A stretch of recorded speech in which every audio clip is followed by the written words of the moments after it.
지금 청년 실업률이 발표된 것만 18%인데 실제 저희들이 가보면 그 이상인 것 같거든요. 네. 임금이 비록 적더라도 나름대로 일자리가 있으면 어떤 식으로든 소비를 하게 되는데 지금은 아예 일자리가 없다 보니 소비 자체가 없는 것도 굉장히 문제가 될 수도 있고 그게 청년 계층이라는 게 문제죠. 왜 문제가 되냐면 모든 소비는 대부분 청년들이 하거든요. 보통 네. 보면 우리나라도 그렇고 전 세계적으로 보통 소비 계층은 보통 3B라고 하잖아요. 네. 그래서 베이비, 그죠? 그다음에 뭐 뷰티, 그래서 여성분들, 또 대학생들, 아니면 뭐 동물 이렇게까지 해서 소비되는데 그 주요 소비 계층이 소비를 못하고 있다는 건 굉장히 큰 어떤 아킬레스건이라고 봐야 되겠죠. 사실 중국 정부가 실업률도 발표했다가 말았다가 이런 식으로 되게 할 정도인데 그 정도로 심각한가요? 그렇습니다.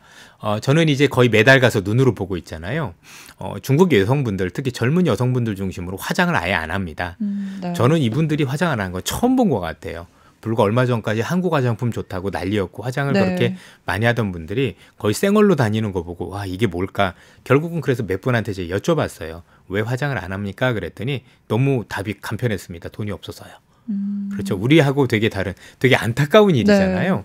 그런 일들이 많이 벌어지고 있다라고 보시면 될 것 같고 또 하나는 중국인들 같은 경우 젊은 친구들은 그러는데 약간 나이 든 분들 같은 경우는 돈이 없진 않아요. 저축이 굉장히 많거든요. 안 써요. 왜냐하면 시장에 대한 신뢰가 없어요.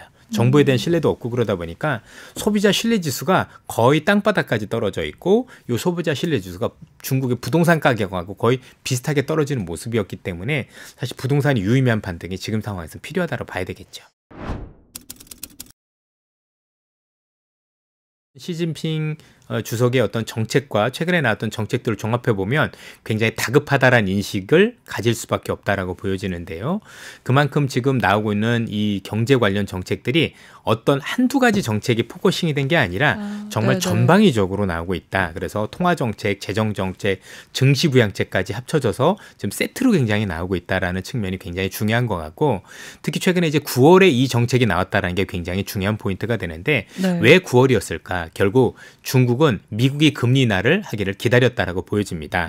왜냐하면 만약에 지난해 또는 올 초에 중국이 굉장히 대규모 경기 부양책을 썼다라면 그렇잖아도 지금 물가에 시달리는 미국 입장에서는 물가가 더 오르는 역할이 되겠죠. 왜냐하면 원자재 가격도 오르고 그럴 거니까. 그러면 미국은 금리를 못 내리거나 또는 더 올릴 수도 있잖아요.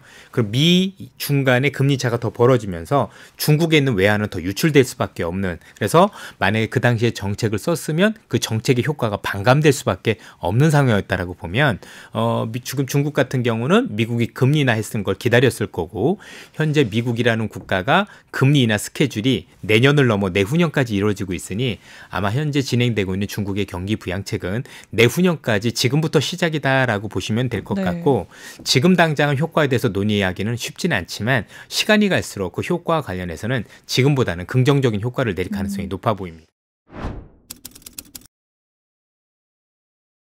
중국이 금리를 인하했는데 이건 좀 중국 경제에 어떤 시그널이라고 볼 수 있을까요? 사실 중국 경제가 어려운 부분 중에서 가장 어려운 게 크게 두 가지라고 보여지는데 뭐 많이 어렵겠지만 첫 번째는 잘 아시는 것처럼 부동산과 관련된 부분입니다. 현재 부동산이 미분양과 관련해서는 381만 채, 즉 전체 어떤 신규 물량 중에서 45% 정도가 지금 미분양입니다. 사실 부럽지 않습니까? 우리 지금 새 아파트 가고 싶은데 중국은 그런 상황이고요. 두 번째는 그러다 보니까 이 부동산 가격이 안 좋으면 내수가 죽습니다.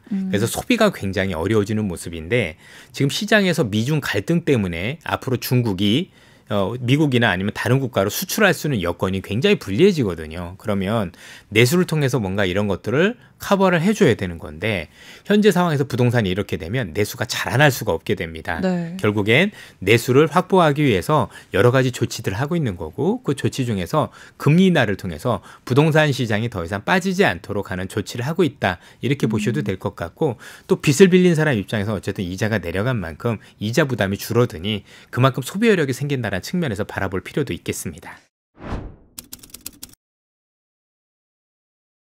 중국의 시진핑 주석이 펼치던 공동부유 정책은 좀 어떻게 됐다고 보시나요? 이 공동부유 정책이 어떻게 보면 중국을 사실 제가 볼 때는 다른 방향으로 경제를 안 좋은 방향으로 이끈 가장 큰 원동력이라고 봐야 될 것 같아요. 결국 공동부유란 얘기를 잘 생각해 보면 사실 부자들 입장에선 다 뺏기는 거거든요. 그쵸. 그러면 네. 중국이란 국가가 지금까지 굉장히 잘 될 수 있었던 원인 중에 하나라고 보면 결국은 체제는 공산주의지만 자본주의를 가입했기 때문에 나름대로 거기서 이제 열심히 일해서 부자가 되고 싶은 사람들이 굉장히 일을 열심히 하면서 그런 것들이 가능했던 건데 이제는 뭐 열심히 해서 기업을 키워놓으면 그걸 정부가 뺏어가고 이런 모습들을 보이면 굉장히 어렵죠. 알리바바가 대표적이었었잖아요. 네, 네. 공동부유의 대표적이었었던 거고 또 그런 기업들 말고 여러 기업들이 조금만 정부하고 약간만 척을 지면 이제 회장이 갑자기 없어지는 네. 몇 달간 사라지고 이러다 그쵸, 보니까 지금 중국 입장에서는 뭐가 지금 문제가 되냐면 부동산만큼이나 지금 투자가 안 되고 있어요. 나름대로 민간에서 투자를 제대로 하고 싶은데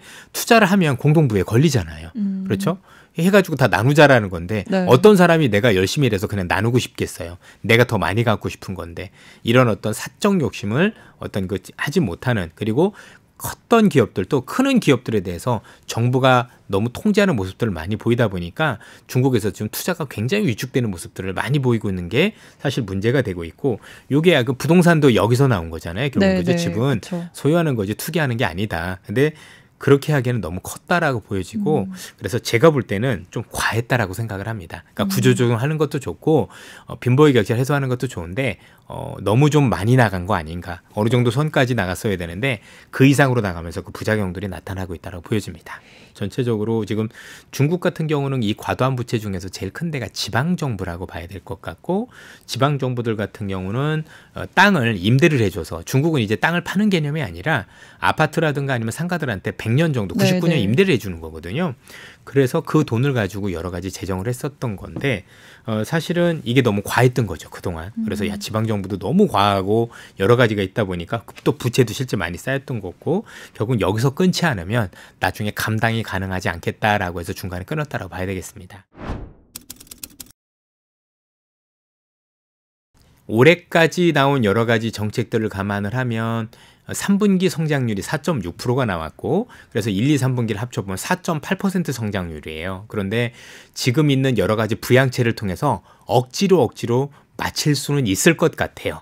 문제는 연속성이겠죠. 그래서 지금 5%는 거의 달성할 수도 있는 그런 어떤 부양을 하기 위한 어떤 정책들이 나오고 있어서 혹시나 가능할 수도 있겠다. 왜냐면 이제 아무래도 하반기에 5% 조금만 넘어서면 그게 가능을 하기 때문에 억지로라도 왜냐면 이게 통계라는 게 마사지가 가능하다 네, 보니까 네, 네. 뭐 이것저것 좋은 것처럼 해서 사실 충분히 그 부분은 가능할 건데 문제는 이제 그게 진짜 중국이 살아나는 거냐라고 보기는 쉽지는 않다라는 거죠.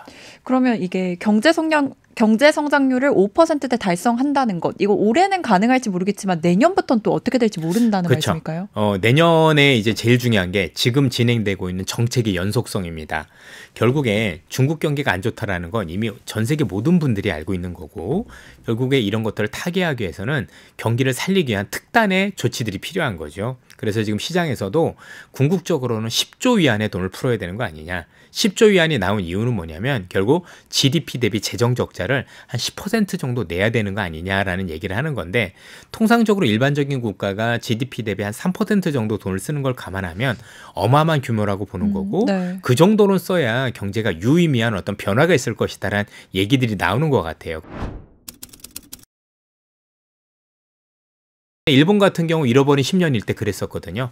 지금처럼 뭔가 더 강하고 지속성을 있어야 되는데 그렇지 않음으로 인해서 경제가 10년 이상 어려웠던 것처럼 중국이 그걸 알고 있을 텐데 그렇게 할 것 같진 않고 어쨌든 전체적으로 내년과 관련해서는 달성 가능성은 높아 보인다. 다만 내년에 달성했다고 해서 중국 경제가 완전히 100% 바닥을 찍고 이전으로 돌아가느냐 그건 별개의 문제라고 보셔야 되는 게요. 네. 꼭 우리 시청자분들이 아셨으면 좋은 게 미국도 2008년 금융위기 일어나고 나서 그 금융위기를 타개하기 위해서 아마 돈을 3번 찍었던 거 기억하시죠? 네, 그러니까 1, 2년 만에 그게 된 게 아니라 최소 6, 7년 이상 그 정책을 지속했었을 때 우리가 유의미하게 경제가 이제는 바닥을 찍고 돌아섰다라고 얘기를 할 수 있는 거기 때문에 일단 내년은 가능할 가능성이 높다. 그러나 이런 것들이 정책의 지속성 또는 경기의 지속적인 반등 이걸 의미하진 않는다라고 보셔도 될 것 같습니다.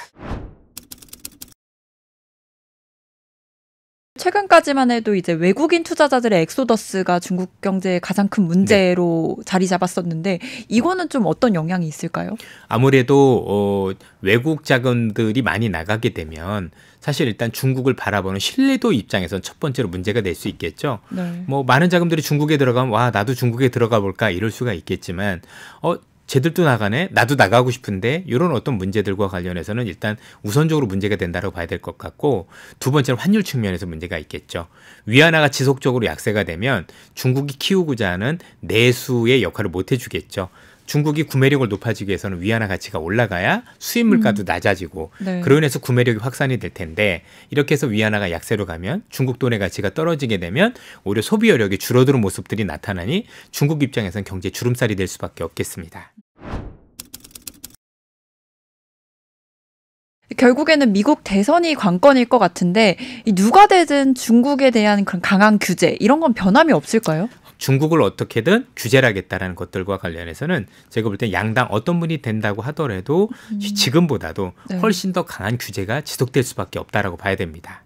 사실 지금 바이든 정부가 그 중국을 규제하는 것도 굉장히 촘촘하다고 알고 있는데 이거보다 훨씬 더 강할 거라고 보시는 건가요? 예, 그렇습니다. 현재 나와 있는 여러 가지 정책들과 보면 그 이상으로 정책이 조금 더 강화될 가능성이 높다라고 보여지고요. 네. 예를 들어서 뭐 트럼프 같은 경우는 아예 미국에서 쓰이고 있는 어떤 정부 물자나 이런 것들 같은 경우는 중국제 같은 경우는 아예 원천적으로 들어오지 못하겠다고 얘기를 하고 있고, 대놓고 아마 아시겠지만 최근에 멕시코에서 만드는 중국 물건 같은 경우도 못 들어오게 만들겠다라고 모든 것들과 관련해서 전부 다 벽을 치고 있기 때문에 그 이전보다 훨씬 더 강해지고 있다고 봐야 될 것 같습니다. 바꿔 생각을 해보면 그만큼 중국의 위협이 훨씬 더 강해지고 있다라는 어떤 그 이면도 있다라고 볼 수가 있을 것 같아요.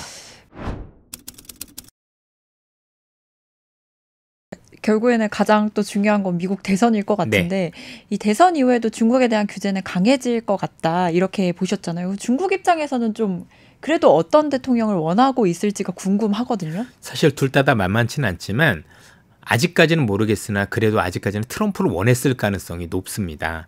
왜냐하면 지금 트럼프가 얘기하고 있는 여러 가지 정책 중에서 예를 들어서 무슨 중국에 대해서 60% 관세를 부과를 하겠다, 또 여러 가지 얘기를 하고 있고, 특히 얘기하고 있는 게 무역 적자 얘기 되게 많이 하거든요.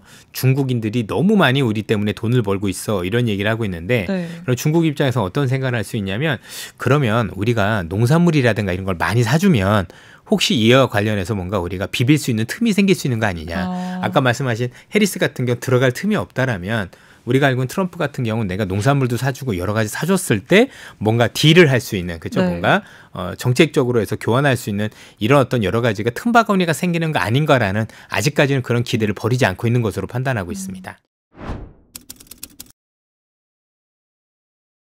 궁극적으로는 지금 미국 입장에서는 조금 더 강하게 말씀드리면 중국 없는 세상을 꿈꾸고 있는 거죠. 너희들 없어도 세상 돌아갈 수 있어라는 걸 꿈꾸고 있는 거고, 그러려면 지금 전 세계에서 모든 제조업을 다 가지고 있는 중국에서 이 제조업과 관련된 공급망을 분리할 필요가 있겠죠. 그러니까 중국이 없을 때 이거를 감당할 수 있는 국가들, 그게 이제 우리가 알고 있는 저가 중심으로 인도일 거고, 고가 중심으로는 우리나라하고 이제 일본 중심으로 이렇게 재편이 되고, 또는 멕시코로 일부는 가고 있고, 이런 식으로 지금 공급망 재편이 이루어지고 있고, 이런 공급망 재편은 굉장히 중국 입장에서는 굉장히 불리한 상황. 우리 대표적인 게 이제 우리 애플 같은 경우도 지금 인도로 공장을 뺀다든가 여러 가지 모습들을 보이고 있어서, 전반적으로 일단 미국과 관련해서 중국을 이렇게 입장에서 놓고 보면 중국이 계속 어려워지는 입장이 되는 것만은 우리가 분명해 보인다라고 말씀드리고 싶어요. 결국에는 지금 중국 경제의 발목을 잡고 있는 건 미국의 규제, 이게 가장 결정적이라고 봐야 될까요? 그 중에 하나라고 봐야 되겠죠. 왜냐하면 보통 내부에서 뭔가 나름대로 힘든 일이 있으면 외부를 통해서 해결도 가능한 거거든요. 예컨대 우리가 예전에 IMF 때 굉장히 경제가 어려웠지만 그때 아마 99년 닷컴 버블 이런 것들 때문에 수출이 굉장히 비약적으로 좋아지면서 우리 국민들이 똘똘 뭉친 것도 있지만 그런 외부 환경이 좋았기 때문에 빨리 극복할 수 있는 원인도 됐거든요. 근데 중국 입장에서는 지금 이렇게 어려운 환경을 수출을 통해서 타개하고 싶은데 미중 갈등이 되다 보니 수출을 굉장히 크게 할 수 있는 여건들은 굉장히 불리해지는 것 같고, 결국 내수를 살려야 되는데 지금 부동산도 어려운데 내수 살린다는 건 사실 앞뒤가 안 맞는 정책이거든요. 그러다 보니까 이전보다 뭔가 정책을 쓰기가 쉽지 않은 상황이다라고 보셔야 될 것 같습니다. 중국 반도체 기술 시장이 우려하는 만큼 아직 오진 않았습니다. 흔히 우리가 일반 반도체 중에서 D램이라는 반도체 안에서도 우리나라는 주력 자체가 DDR5, 그러니까 더블 데이터 레이트 반도체가 있는데 요게 주력인 반면에 중국은 DDR4라는 거 중심으로 되어 있고, 요것도 지금 시장에서 들리는 얘기로는 뭐 저희들이 정확하게 중국을 안 가봤으니 확인할 수는 없지만 분량이 거의 대부분 분량이다. 그리고 네. 그 관련 기업들의 영업이익률도 거의 뭐 제가 볼 때는 회사 망할 수준까지 가 있는 그런 수준이라 보시면 됩니다. 다만 중국 같은 경우는 반도체 산업 육성을 위해서 그 모든 비용을 정부가 전부 다 지원해주고 있기 때문에 사실 일단 만들어봐라 정도로 계속 얘기를 하고 있고요. 그냥 간편하게 돈이 안 되는 반도체들, 그중에서도 기술력이 많이 떨어지는 반도체는 중국이 서서히 올라오고 있는 정도로 현재는 보시면 될 것 같아요. 미중 간의 갈등 이후에 반도체 자립을 위한 어떤 첫걸음이다, 이렇게 보시면 될 것 같고, 뭐 현재 진행되고 있는 AI라든가 아니면 향후 어떤 산업이 발전한다고 하더라도 사실 반도체가 없으면 안 되는데, 현재 미국이 중국을 견제하는 가장 큰 것이 사실 반도체 관련 규제고, 최근에 반도체 관련해서 장비 업체들도 이제는 중국이 들어가는 것을 많이 제한하고 있는 여러 가지 부분이 있다 보니까 중국 입장에서는 빠른 시일 안에 반도체 자립을 위한 어떤 초석을 마련하는 게 되게 중요했을 거고요. 그러다 네. 보니까 지금 뭐 기술도 안 되고 아무것도 안 되지만 어쨌든 돈을 엄청나게 투자를 해서 그런 것들과 관련해서 극복을 하려는 그런 노력들을 하고 있다라고 보시면 되겠습니다. 이 AI 기술이 사실은 우리한테는 아직 상용화되지는 않았지만 군사적으로는 이미 쓰여지고 있거든요. 그리고 향후에 무기와 관련해서, 방산과 관련해서 어마어마한 어떤 그 서로 간의 그 기술 차이가 있을 수 있기 때문에 향후에 이런 어떤 규제는 더 커질 수밖에 없는 상황이 아닌가라고 생각을 하고, 왜냐하면 이제 AI와 관련해서 기술은 미국이 앞서 있지만 활용을 하게 되면 중국이 더 무섭습니다. AI라는 게 잘 아시다시피 더 많은 데이터를 더 많이 훈련시키는 게 되게 중요한데, 중국 같은 경우는 정보 보안과 관련해서 우리나 미국처럼 이렇게 철저하지가 않잖아요. 예를 들어서 AI 같은 경우는 동영상이나 아니면 사진 이런 것들 많이 학습해야 되는데 중국은 당해하면 그대로 되는 거잖아요. 그래서 이게 잘못하면 학습과 관련해서는 미국이 밀릴 수도 있거든요. 대표적인 사례가 우리 플랫폼에서도 구글이 열심히 잘했지만 결국 틱톡한테 밀렸던 사례가 있잖아요. 네. 뭔가 시작은 뒤지지만 뒤에 하고 나면 결국은 이렇게 잡힐 수 있는 그런 가능성 때문에 전체적으로 이런 어떤 규제도 앞으로 더 할 것 같고, 미국 입장에서는 중국을 견제하기 위해서는 결국은 아예 숨통을 끊는 그런 방법을 택하는 것 같습니다. 중국의 AI 기술, 이 로봇 기술, 이것도 무시할 만한 수준은 아니지 않나요? 전 세계에서 지금 AI를 효율적으로 지금 구사하는 국가는 미국과 중국밖에 없습니다. 사실 단 두 국가가 하고 있다라고 보셔도 될 것 같은데, 중국의 가장 큰 장점은 결국 가격입니다. 자, 기술적으로 놓고 보면 미국이 비교 우위에 있는 게 맞는데 가격적으로 보면 사실은 중국을 따라가긴 어렵다라는 게 미국에 있는 분들의 공통적인 생각입니다. 제가 얼마 전에 미국에 다녀와서 미국에 있는 뭐 테슬라에 있는 연구원하고 여러분들도 만났지만 다들 걱정하는 게 그거였어요. 내가 기술은 조금 앞서는데 이게 상용할 때 저 가격은, 저 터무니없는 가격은 내가 참 쉽지 않은 모습이다. 그래서 만약에 경쟁이 되면 그 가격 때문에 쉽지 않을 거다. 이미 우리가 수많은 분야에서 중국의 저가 가격 때문에 많은 고민을 하고 있는 것처럼 이쪽도 그와 무관하지 않다라고 보여집니다.